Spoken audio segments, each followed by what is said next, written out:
Heyo, my Planet Coaster friends, Channel5 Alive here. Welcome back to another Coaster Spotlight Contest Edition. Today's a very unique episode with an inverted coaster on top of a floorless werewolf. So stay tuned and let's check them out.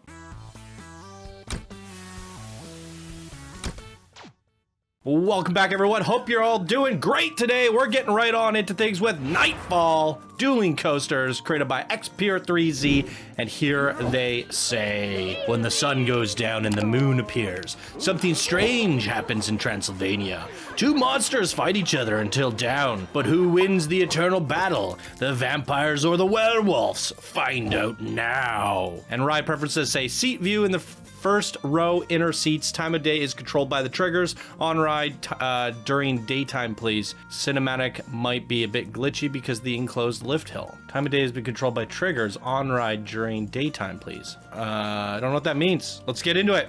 If it's controlled by the triggers, why would you want me to go to daytime on the ride? I don't know. Either way, I decided to go with night for the viewing of this because it's called Nightfall.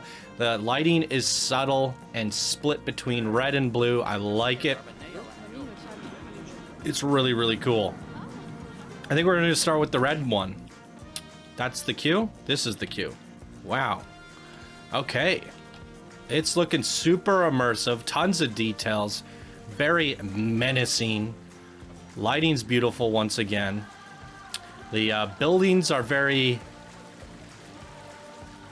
creepy. They got a Combat Wombat vibe going on in here. Really good stuff. Definitely feel like the Transylvania feel to it. Now, you did say who was going to win, the werewolves or the vampires. Now, when I... Hey, kitten, that's my muffin. Leave my muffin alone. She looks at me like, don't tell me what to do. I'm telling you what to do. Leave my muffin alone. So, what was I saying? I've lost my train of thought. Yeah, I wasn't seeing anything clearly separating the vampires from the werewolves when I did the cinematics. In fact, it was actually surprising to read that there were werewolves and vampires. That's what's separating them. But I hear some bats, so maybe we'll see a little bit more of that when we get to the coaster here. Holy crap, is this the longest queue in the entire contest here? What is happening? Somebody took all the books. Okay. Here we go. This must be the vampire. Look at all the rows. It's rare that you see somebody decorate the inner queue of the station like that. I like it. Hey, you leave my vape bottle alone. Cats, man. Okay, inverted four-seater rival. There's a look at all the stats if you'd like to see them. Looking pretty good here. 10 inversions on this guy. And it is the vampire. We will see if we see any vampire-esque elements while riding this. And they asked for seat view. Whoa, spoiler. They asked for seat view, first row, inner seats. Hey, I'll just throw this on the floor. Thanks, cat. Let's go.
All right, incredible.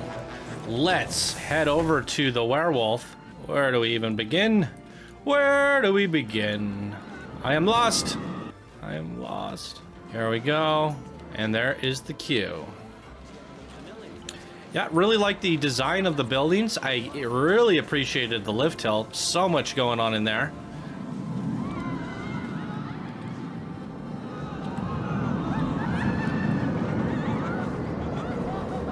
Coasters are battling away. Great dueling elements. And here we are.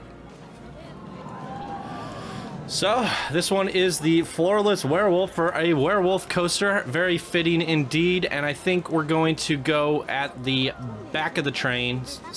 Everybody seems to enjoy this perspective looking forward. Actually, it doesn't work as well on this coaster. Why is that? Why is that? This is looking forward, isn't it?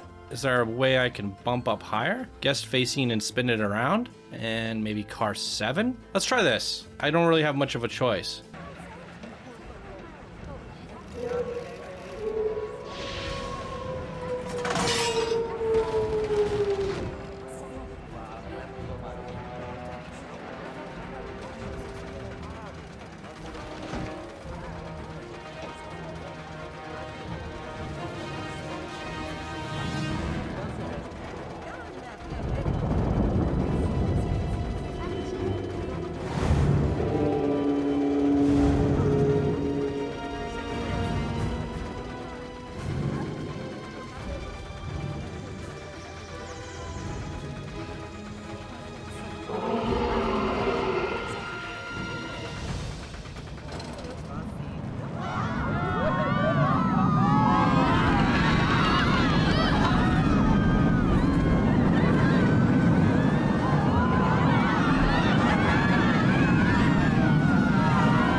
Amazing. Okay, let's talk about it, shall we? I love the artistic polish on this. The coaster designs are really fun, and there are themes separating them. We saw the vampire stuff mainly in like the boarding station, the queue, the lift, all that, as well as the lighting, and same could be said with the werewolves. There's a separation in the beginning, and then they go to battle, and there wasn't much to distinguish them from one another at that point. So I do see the effort there in terms of your something versus something pushed. I think you did a better job of elevating your two choices more so than we've seen from a lot of the submissions. Even though it might have just been for a brief moment in the beginning, I still think it's there. I do think you could have pushed it further, but it's still pretty exceptional. So I personally love this creation in terms of artistic polish, design, and everything gone into it, lighting. It's a phenomenal advanced builder bracket submission, and I would even go as to say it's showing promise of expertise going into the